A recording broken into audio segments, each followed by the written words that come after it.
আল্লাহ পাক এখানে একটা গ্রামের উদাহরণ দিয়েছে। এটা গ্রাম না, মনে করেন এই রহিতা, এই কদলাপাড়া, এই গ্রামের উদাহরণ আল্লাহ দিচ্ছেন। যদিও এই গ্রামের না, এটা মক্কা শরীফের।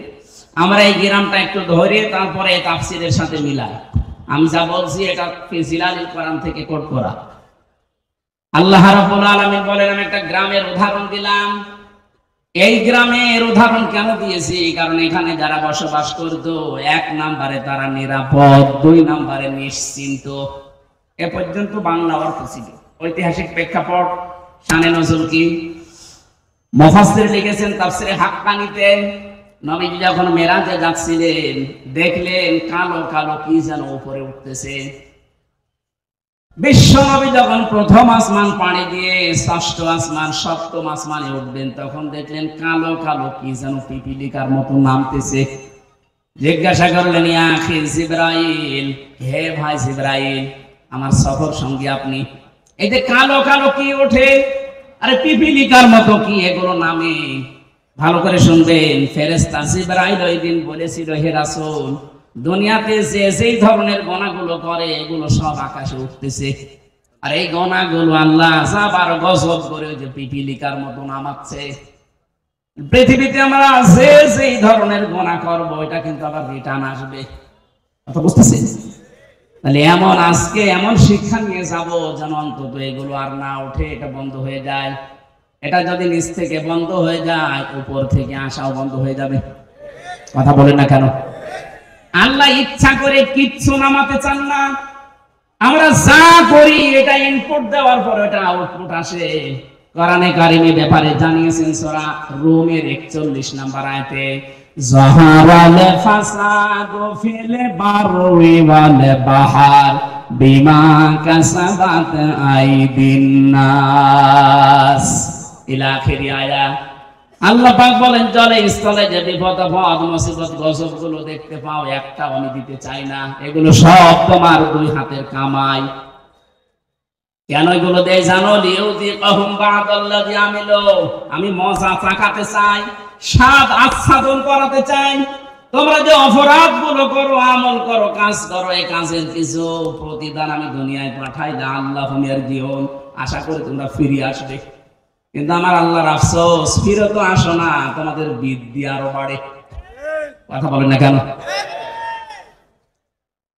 সূরা শুরার 30 নম্বর আয়াতে আল্লাহ একটু বিস্তারিত ভাবে আয়াতে দিয়েছেন, ওমা আসাবাকুম মিন মুসিবাতিন ফাবিমা কাসাবাত আইদিকুম ওয়া ইয়াফু আন কাসীর। জলস্থলে যে বিপদ আপদ মুসিবত গুলো আসে সব কিন্তু তোমাদের হাতের কামাই করা, অধিকাংশ তো আমি আল্লাহ মাফ করে দেই। তাছাড়া যত অপরাধ তোমরা দুনিয়ায় সংগঠিত করো সবগুলো তো উপরে উঠতেছে। এগুলো যদি আমি আল্লাহ গজব আর আযাব নাযিল করি, শ্বাস ফেলার সময় পেতে না। সুতরাং আমাদের উচিত হবে আয়াত থেকে শিক্ষা নেওয়া। আমরা দেখি আল্লাহ আয়াত দিয়ে কি জানাতে চাচ্ছেন। প্রথমে উদাহরণ দিচ্ছেন আল্লাহ, ওয়া দারাবাল্লাহু মাসালান ক্বরিয়াতান। দরাবা মানে দৃষ্টান্ত দেওয়া, এই দৃষ্টান্ত উদাহরণ উপমা দিচ্ছে কে?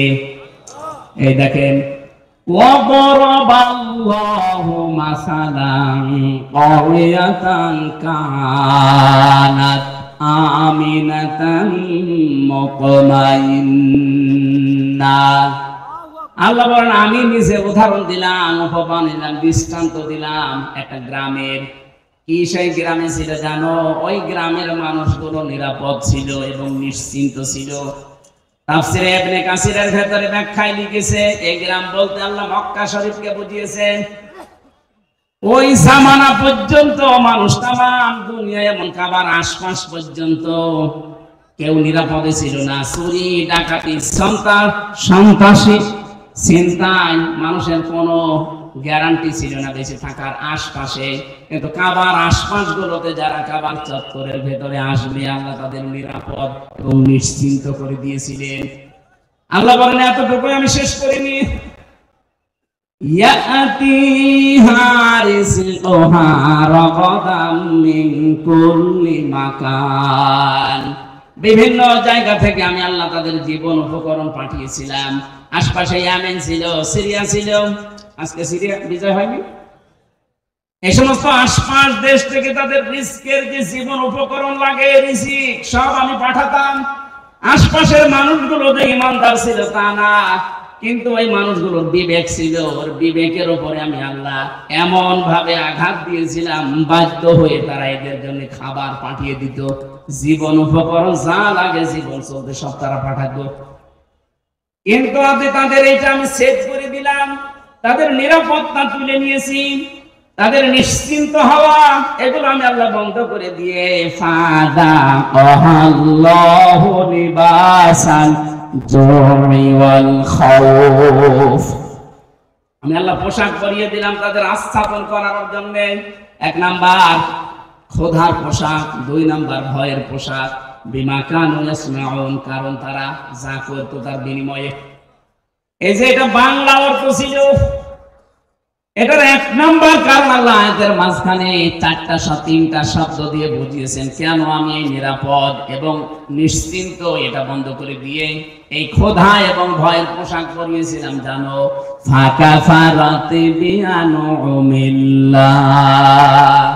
তারা আমি আল্লাহর নিয়ামতের সাথে কুফরি করেছিল। কি করেছিল?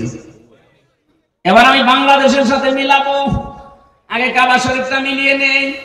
সূরা আলে ইমরান 4 নাম্বার পড়ার 1ম নাম্বার পৃষ্ঠা 7 নাম্বার লাইনের 93 নাম্বার আয়াতের মাঝে এটা আছে, দেখবেন ওয়ামান দাখালাহু কানা আমিনা।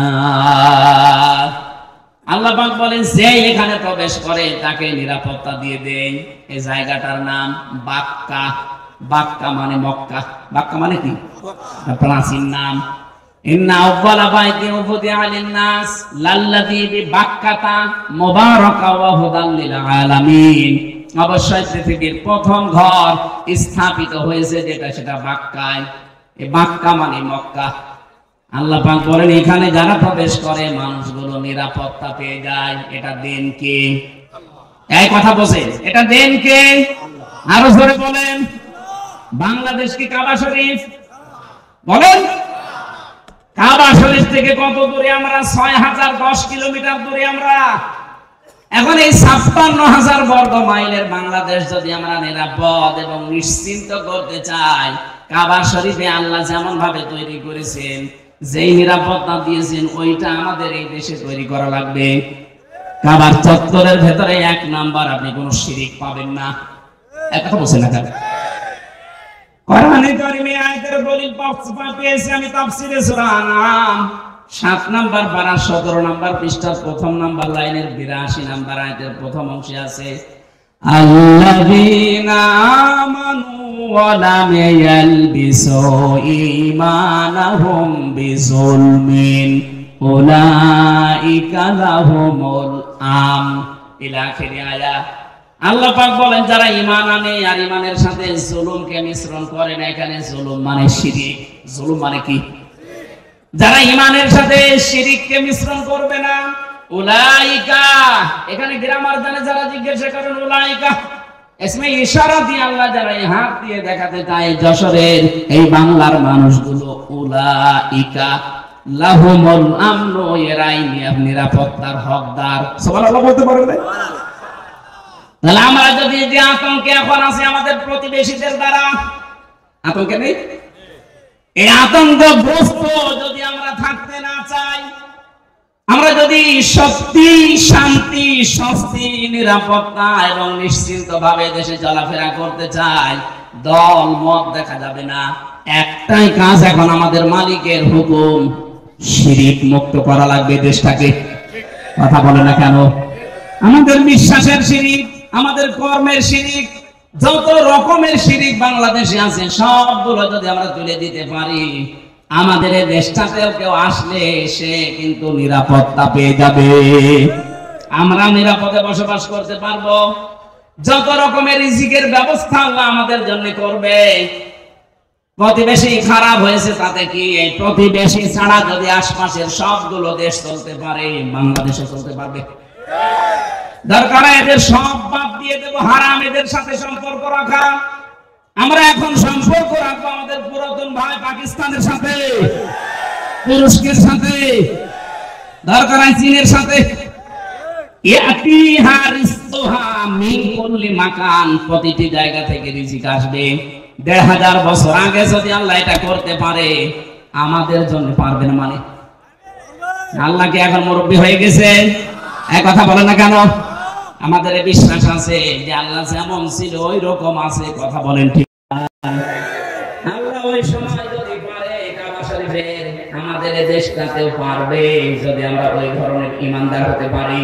ওয়ালা তাহিনু ওয়ালা তাহজানু ওয়া আনতুমুল আ'লাউনা ইন কুনতুম মুমিনিন। আল্লাহ পাক বলেন কোনো ভয় নেই, কোনো চিন্তা নেই, তোমরাই বিজয়ী হবে যদি মুমিন হতে পারো। তাহলে বিজয় দেওয়ার মালিক কে? মুমিন হওয়ার মালিক অবশ্যই আল্লাহ। আল্লাহ মুমিন হবে? আল্লাহ তো মুমিন আছে। আল্লাহর নাম মুমিন না? একা করে দেখা। আল্লাহর যে ৫,০০০ নাম আছে, আমরা ৯৯টা বেশি জানি, তার ভেতরে মুমিন আছে না নেই? তাহলে মুমিন তো আল্লাহ আছে। আল্লাহর মুমিন হওয়া দরকার নেই, মুমিন হওয়া লাগবে কাদের? বিজয় দেবে কে? কোন চিন্তা নেই, কোন দুঃখ নেই। কারণ যারা আমরা এই কথা বলে ফেলেছি, ইন্না সালাতি ওয়া নুসুকি ওয়া মাহইয়ায়া ওয়া মামাতি লিল্লাহি রাব্বিল আলামিন। এই কথা যারা সত্যি আমরা মন দিয়ে, প্রাণ দিয়ে, মুখ দিয়ে বলে ফেলেছি, আমি নামাজ আল্লাহর জন্য, আমার বেঁচে থাকা আল্লাহর জন্য, আমার কোরবানি আল্লাহর জন্য, আমার মরে যাওয়া আল্লাহর জন্য, এই মানুষগুলো তো বিন্দু মাত্র চিন্তা, টেনশন আসার কথা না। কথা বলেন ঠিক কিনা? এই মানুষের সংখ্যা আগস্টের ৫ তারিখের আগ পর্যন্ত আমরা একটা শরীর পেয়েছিলাম। এই যে বিশ্বাস যে আমার নামাজ, আমার কোরবানি, আমার বেঁচে থাকা, আমার মরে যাওয়া, মাত্র ১০০ জনের ১৫ জনকে বিশ্বাস করত। ৩ মাস ১০ দিনের ব্যবধানে আমার আল্লাহ এমন একটা নিয়ামত আমাদের দিয়েছে। এখন ১০০ জনের ৫৮ জন মানুষ চাইছে যে এই আয়াতটা আমাদের দেশে কায়েম হোক।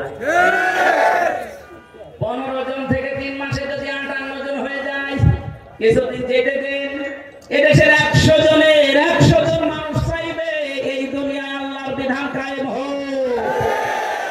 ওইটাই সফলতা।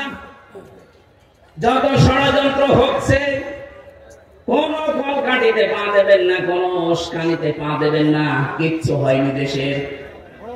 ওরা সাইফুল ইসলাম আলিফকে হত্যা করার মাধ্যমে একটা ইস্যু তৈরি করে অস্থিতিশীল পরিবেশ বানাতে চেয়েছিল। যখন দেখে যে না, এরা তো পা দেয় না, আবার আরেকটা তৈরি করবে।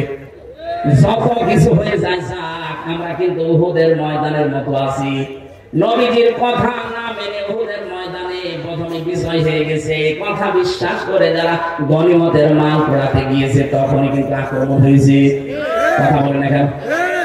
আমরা বিজয় পেয়েছি, কিন্তু নবীর হুকুম যেটা আছে, এই বিষয়কে ধরে রাখতে হলে আল্লাহর বিধানটা চালু করা লাগবে। আরো জোরে বলেন। ষড়যন্ত্র থামছে না, থামবে না।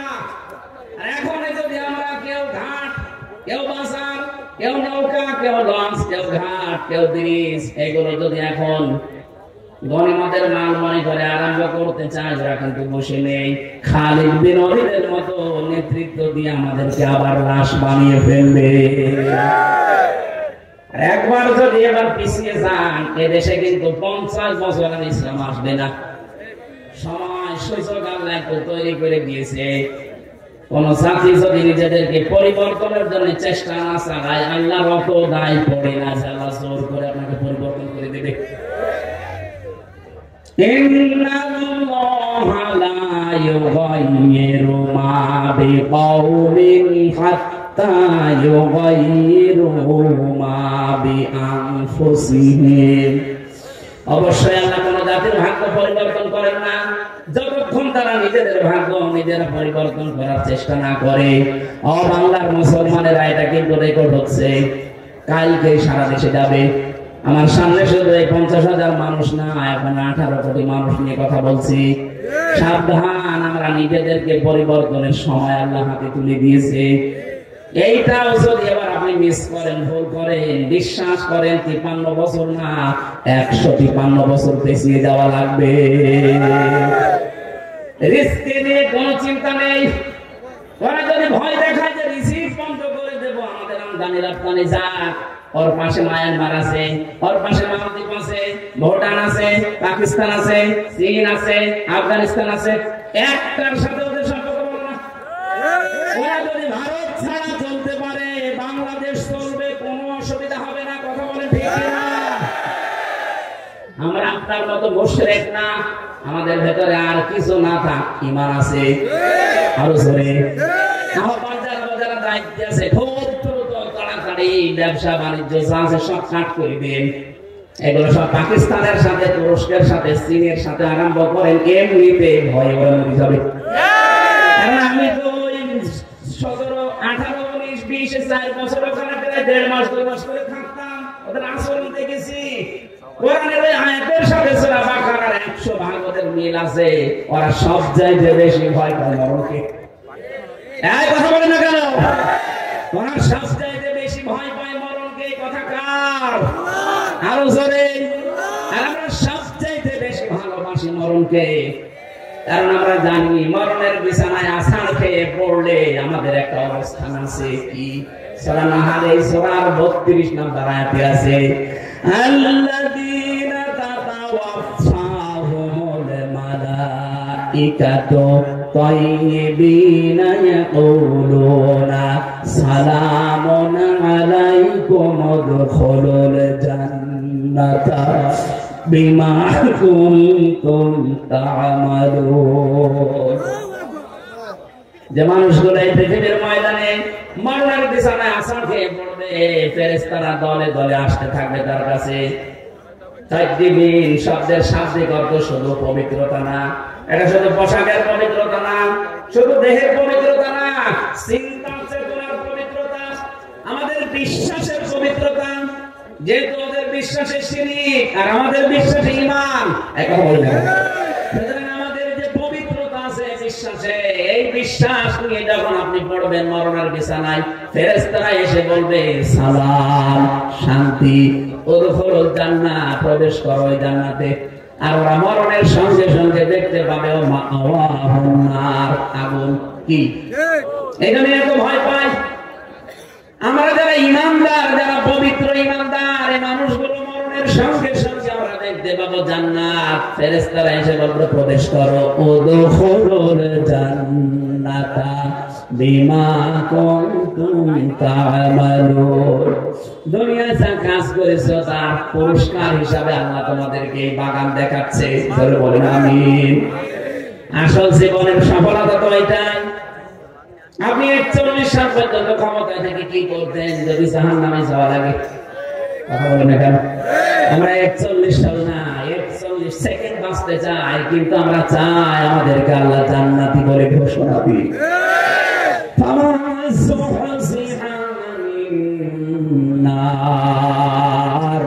ওয়াউদখিলাল জান্নাতা ফাকাদ ফাজ। আল্লাহ পাক বলেন দুনিয়ার জীবন আসল জীবন না, ওই লোকটাই তো সফল যাকে আমি আল্লাহ জাহান্নাম থেকে মুক্ত করে জান্নাতি বলে ঘোষণা দিয়ে দিয়েছি। আপনি 41 সাল না 81 সাল পর্যন্ত যদি ক্ষমতা থাকে, মরণের পরে যদি ঘোষণা আসে জাহান্নামে যা, শুধু 81 সাল না, আমার মনে হয় 5000 বছর ক্ষমতায় থেকে তার জীবন ব্যর্থ। এরপরের আয়াতে আল্লাহ আমাদেরকে একটু সতর্ক বাণী দিয়েছেন, ওয়ামাল হায়াতুদ দুনিয়া ইল্লা মাতাউল গুরুর। এই পৃথিবীবাসী, দুনিয়ার জীবনটা কিন্তু ধোঁকা। দুনিয়ার জীবন কি? ধোঁকা। আর জোরে বলেন, এটা ধোঁকা। তোমার মা বাবা ধোঁকা, সন্তানাদি ধোঁকা, স্ত্রী ধোঁকা। বিশ্বাস হয় না যাদের জন্য বৈধ অবৈধ নেই, বাবা শাহজালাল সব হালাল বলে উপায় করতেছো, কোটি কোটি টাকার সম্পদ রেখে যাচ্ছ, মারা যাও, মাত্র 100 বছর পরে তুমি ফিরে আসো, আমি গ্যারান্টি দিলাম। 100 বছর পরে এই দশরে এসে এই যে বিশাল বানা খালা বানিয়েছিল চাকলাদার সাহেব, 100 বছর পরে যদি চাকরাদার সাহেব এসে ওই যে কি জানো নাম ওটার চাবি ঢেকে ওই হোটেলের সামনে এসে যদি বলে হোটেল আমি বানিয়েছিলাম, এটা আমার জমি, আমার মনে হয় 100 বছর পরে ওই জায়গায় অবশ্যই কেউ না কেউ বাস করবে। এক কথা বলে না, 100 বছর পরে যারা বাস করবে শাহিন চাকরাদার সাহেব না, যত বড় মাস্তান এসে বলবে এটা আমার ছিল, দাঁত ফেলে দেবে। কিসের চাকরাদার আপনি? আপনার যদি থাকার জায়গা না থাকে, বাড়ি পড়ে যে মসজিদ আছে বারান্দায় থেকে রাত্রে কেটে পড়ে, এইটা হবে দুনিয়ার জীবনই। এইটা এটা কার জন্য আপনি কি করছেন? আল্লাহ ফাঁকা ফারাত বিয়ান অমিল্লা দিয়েছেন, আর আল্লাহর নিয়ামতগুলো পেয়েছিল, বিভিন্ন দিক থেকে আসছিল, কিন্তু ওরা কুফরি করেছিল, নাফরমানি করে ঢেকে ফেলেছিল। আর যারা বৈধ অবৈধ নেই বিশাল কিছু তৈরি করে যাচ্ছেন। আরে ভাই, আমি নিজে তো আমার 3 পুরুষের পরে আর চিনি না। আমার বাবা রিয়াজউদ্দিন, তার বাবা জাহান আলী, তার বাবা নওয়াজ আলী, এরপরে সাদা আমার বাবা নামে। আমার মনে হয় এখন নওয়াজ আলীর বাবা সে কে ছিল সত্যি আমি জানি না। উনি যদি এখন এসে বলে হামজা এই বাড়ি, এই হারসা কুষ্টিয়া, এটা আমার বাড়ি, এই যে 2 তালা বাড়ি, এটা আমি বানিয়েছিলাম, দাঁত মুখ খুলে ফেলাবো। কিসের নওয়াজ আলীর বাবা আপনি? আমি তো নওয়াজ আলীর পরে কাউকে চিনি না, তার নামও জানি না। নওয়াজ আলী পর্যন্ত যদি আসতে পাও হতো একটা বছর আগে, অথচ লোকটা কিন্তু 60 বছর আগেও মারা যায়নি, 60 বছর আগেও সেই লোকটা মারা যায়নি, অথচ তারে আমি চিনি না। আর আমার মেয়ে তো তার জীবন চিনার কথাই না।